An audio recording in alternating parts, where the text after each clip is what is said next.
tengo el Tratado de Ciencia Canalla en mis manos y una de las cosas que eh, fundamentalmente le quiero preguntar en principio es la ética, ¿no? Es decir, cómo usted atraviesa estos mitos, estas cosas que se hablan sobre la ciencia y pone en principio la ética, que al principio que uno no está muy acostumbrado a ver el tema de la ética en la ciencia, ¿verdad? Sí, bueno, el objetivo del libro es justamente eso, poner Claro. en el centro de mira al ser humano, ¿no? Y el valor intrínseco que tenemos todos los seres humanos. Y a partir de ahí, la ciencia como estrategia de conocimiento que tenemos los seres humanos, pero respetando desde el primer punto, ¿no? A cualquier ser humano. Ujú. Ese es el objetivo del libro, ¿no? Ujú. Una de las cosas que plantea usted es que no estamos hechos a imagen de semejanza más que de la naturaleza, digamos, ¿no? Entonces, en ese sentido, somos iguales a cualquier otra criatura que hay en alrededor, digamos, ¿no? Y esto es muy difícil plantearlo también, ¿no? Bueno, Sí, sobre todo en España, creo yo también. en España es complicado, sí, pero hay Sí, una doble visión de eso, es decir, sí, somos organismos fruto de la naturaleza, pero tenemos un gran don, ¿no? Que nos ha dado la naturaleza, que es la capacidad de tomar decisiones que no están en nuestros genes. Nosotros podemos decidir qué hacemos o qué no hacemos. Un gato, un perro, una tortuga no pueden, ¿no? Entonces, en este caso, nosotros tenemos la posibilidad, aun siendo engendrados por la naturaleza, de decidir qué hacemos con la ciencia, si está bien seguir este camino o está bien seguir este otro, ¿no? Y eso es lo que planteo en el libro.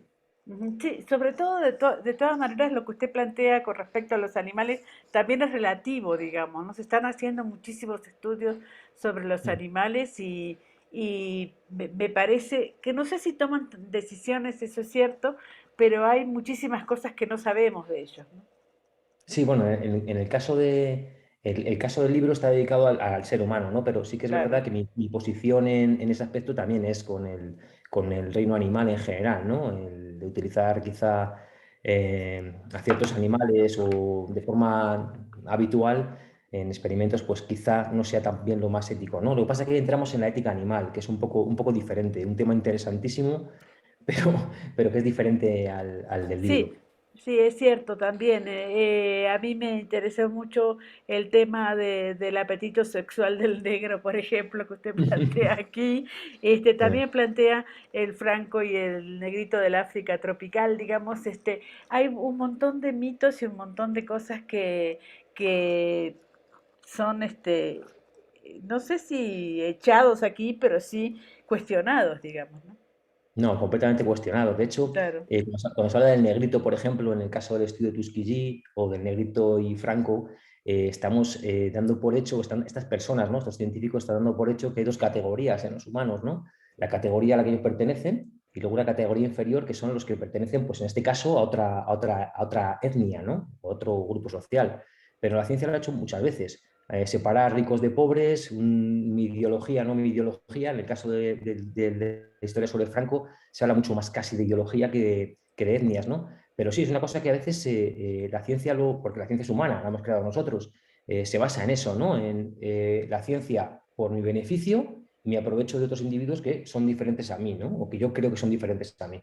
Ujú. Una de las cosas que me estoy planteando mucho en estos últimos tiempos es el origen del mal, ¿no? Y esas cosas que estaban en los 60 y en los 70 que decían nació en la pobreza y como había nacido en la pobreza, ya se explicaba científicamente que iba a ser un delincuente. Y no es así, soy pobre y no soy no soy una delincuente, digamos, Claro ¿no? que no, claro que no. Vimos hace muy poquitito que se lo voy a contar porque es muy humorístico, aunque es también tétrico, la biografía de un hombre acusado de matar a su esposa aquí en México y los que lo defendían decían, nació en la pobreza, digamos, ¿no? Es decir, Justificando, ¿no? como este sinónimo. ¿Qué le plantea poner todo este asunto de sentido común en una ciencia que ya debería tener sentido común, pero no lo tiene, ¿no? Bueno, la clave es esa, es que la ciencia tiene que tener sentido común y un sentido ético, porque, Claro. claro, cada uno puede entender la ciencia como quiera, ¿no? Pero la definición realmente de ciencia, lo que la ciencia, cuando se engendra la ciencia, es una estrategia de conocimiento para todos los seres humanos. Es decir, no vale para unos sí, para otros no. o crear esos mitos que estabas comentando, ¿no? La pobreza y la violencia. No, eso no es cierto. Ujú. Eso a veces conviene, ¿no? Que sea así, porque creamos que es así, pero no es cierto. En el caso de España durante el franquismo se relacionó el ser una persona mala o una persona con ciertas taras, el tener cierta ideología. O sea, Ya. simplemente, en el libro hablamos de ello, con las palabras exactas que puso ciertos pseudocientíficos españoles, ¿no? Entonces, el objetivo del libro es eso, que veamos que incluso la ciencia, que es para mí, que soy científico, es lo más grande que tenemos, ¿no? La mejor estrategia de conocimiento puede ser tergiversada, puede ser manipulada y puede ser dirigida. Ujú. ¿Cómo ha visto la ciencia con el coronavirus? ¿Cómo ha visto la ciencia tan cuestionada y a veces totalmente fuera de Mm. la ética y fuera de la razón misma, digamos, ¿no? A ver, el coronavirus es un ejemplo de las cosas que pueden pasar, ¿no? Cuando la gente, o en general el mundo, ¿no? Perdemos un poquito de vista qué es lo que estamos buscando o qué es lo que busca la ciencia. Por un lado, nos hemos encontrado una cosa muy interesante que ya sabíamos y es el hueco tan grande que existe entre la comunidad científica y la sociedad que demanda esos conocimientos. Ha habido un salto tan increíble que ha sido difícil explicarle a mucha gente cómo funcionan las vacunas, por qué son buenas, cómo pueden fallar, qué es lo que hacen, y eso ha generado muchísimos problemas. De hecho, los libros de divulgación científica tienen como ese objetivo, ¿no? El objetivo es de llenar un poquito esas demandas que toda sociedad actual, porque toda sociedad actual está basada en la ciencia. Es decir, hablamos del calentamiento global, hablamos de las vacunas, hablamos del cáncer y todo eso lo trata la ciencia, ¿no? Entonces, ha sido un poco penoso en ese aspecto al ver que hay tal abismo, ¿no? Todavía entre la comunidad científica y la sociedad a la que debe ayudar, que bueno, que ha sido un poco negativo, ¿no? Y luego, por otro lado, también hemos visto algo que también se habla en el libro, ¿no? Que los científicos son personas que tienen que alimentarse, que tienen que progresar, ¿no? En su escalera, digamos, de investigación y cómo ha salido una brutalidad de artículos científicos que lo que más nos ha hecho ha sido aturullarnos, ¿no? A todos, a los científicos, a la sociedad, etcétera. Es decir, ha sido un muy buen ejemplo para un próximo libro de tanto lo bueno que tiene la ciencia como lo malo que tiene la ciencia. Ujú. Ahora, también es cierto que había muchísimas personas famosas que no se ponían la vacuna. ¿Cómo ha reaccionado frente a ellos? Hablo, por ejemplo, de Djokovic, el tenista, ¿no? Sí. Pues ahí me refiero con el gran salto que hay, ¿no? Ahora, un científico, a nivel de ahora mismo de la sociedad, ¿qué importancia tiene un científico cuando habla? Ninguna, por desgracia. Sí, Claro. cuando actúa, porque es el que investiga. Sin embargo, un tenista, un youtuber, puede decir lo que quiera, llega a millones de personas y puede estar dando un mensaje confundido. Mm. Entonces, ¿qué solución encontramos para eso? Bueno, pues yo intentaría formar de forma genérica a toda la sociedad, que tenga unos rudimentos básicos sobre ciencia que les permitan a ellos mismos discriminar qué puede ser verdad o ser mentira. Obviamente una persona no va a leer un artículo científico y va a entenderlo, pero sí se le puede formar, ¿no? Para que su espíritu sea crítico y cuando se le expliquen las cosas sepa que tiene que dar más importancia, por ejemplo, a lo que dice un inmunólogo que no a lo que dice o hace un tenista, que por desgracia no ha sido así.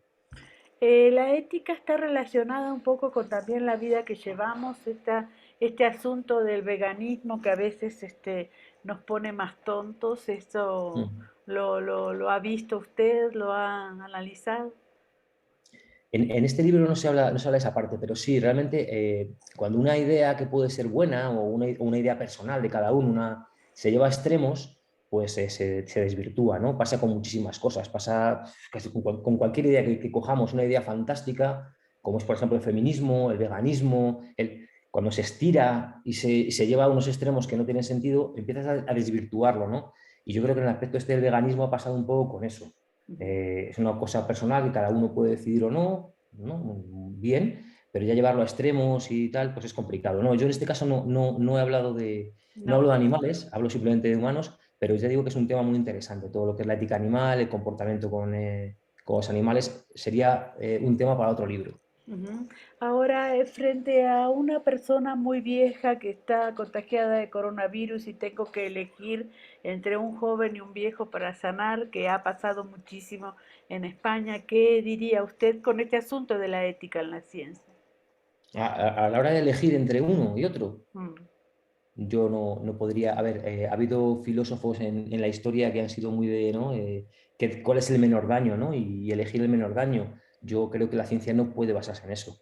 La ciencia, y eso lo defendemos, lo defiendo en el libro, no puede discriminar a un individuo o a varios individuos, ni siquiera aunque esté salvando la vida al resto del planeta. Eso no es ciencia. Entonces yo no podría elegir entre un individuo u otro. No hay diferencias ni por edad, ni por sexo, ni por ideología, ni por nada. La ciencia tiene que ser algo, aunque es difícil porque la ciencia y la acción científicos, tiene que ser algo aséptico. Entonces yo no podría decidirme por nada de eso. No estoy legitimado para hacerlo. Ni la ciencia lo está tampoco. Van las dos últimas. La primera, después de que terminó el libro, se acordó de un montón de otras cosas, que hay un montón de cosas canallas que acá no apuesta tan bien, ¿no? Sí, eso pasa siempre. Con cualquier libro que escribo, digo, ay, tenía que haber metido esto. Lo que sí que es cierto es que a la hora de desarrollar el libro hay muchísimas historias relacionadas con la mala ciencia, no tantas como buenas historias, que hay muchas más, ¿no?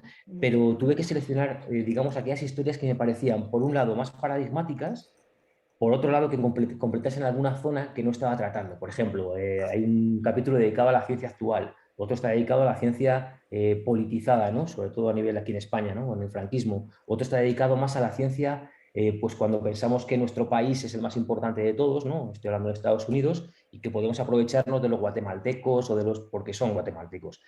O, por ejemplo, cuando nos aprovechamos de otra raza o otra etnia, como pasó con los nazis, ¿no? Entonces, los temas están muy bien elegidos o elegidos por lo menos racionalmente. Pero sí que es verdad que después de acabar el libro siempre dices, anda, podía haber hablado de esto otro, pero bueno, es un mal del escritor, yo creo que pasa siempre. Ujú. ¿Y cuál es la ciencia actual? ¿Cuál es la ciencia actual en España? ¿Cómo ha sido recibido este libro? ¿Qué piensa históricamente de la ciencia ahora? Teniendo en cuenta que de la ciencia vamos a necesitar muchísimo para ver si persistimos o no, ¿no? Hombre, yo la ciencia a nivel global creo que la ciencia ha mejorado bastante. Sí, necesitamos todavía esos controles éticos, ¿no? Porque cuando sucede algo como el COVID o guerras o algún, digamos, algo que nos saque de nuestro lugar de confort, tendemos a olvidarnos de la ética y hay que tener siempre un control ético sobre la ciencia para que no pase lo que ha pasado. En España la ciencia, pues en España la ciencia, por desgracia, somos deficitarios de ciencia. Lo que hacemos en España es sacar investigadores para que se vayan a otros países, porque aquí la ciencia no tiene el peso que debería tener, o que de hecho ha tenido. Si hablamos de antes de la Guerra Civil, España a nivel biología, con Ramón y Cajal, con Severo Ochoa, hemos tenido gente importantísima. Ahora mismo, bueno, pues sí, hay muy buenos científicos, pero se les paga mal, se les paga poco y se les considera, bueno, pues no como tendrían que ser considerados. No son futbolistas, son científicos y eso es un problema en Sí, España. el neoliberalismo ha recorrido casi todo el mundo occidental, Mm. digamos, ¿no? Esta cosa de primero el dinero antes que cualquier otra cosa, ¿no? Y así Claro, es pero no nos tremendo. damos cuenta de que realmente la ciencia genera salud, genera dinero. Es importante invertir en ciencia. Obviamente no lo vas a conseguir a corto plazo. Y las mentalidades cortoplacistas tienen eso, ¿no? A corto plazo es mejor invertir en ladrillo, por ejemplo, invertir en turismo. Pero realmente los países que invierten en ciencia, yo creo que son los más avanzados, ¿no? Sin ninguna duda. Bueno, muchas felicidades por su libro, ojalá funcione muy bien aquí y muchísimas gracias por la entrevista. Muchas gracias, Mónica, a ti. Un abrazo. Un abrazo.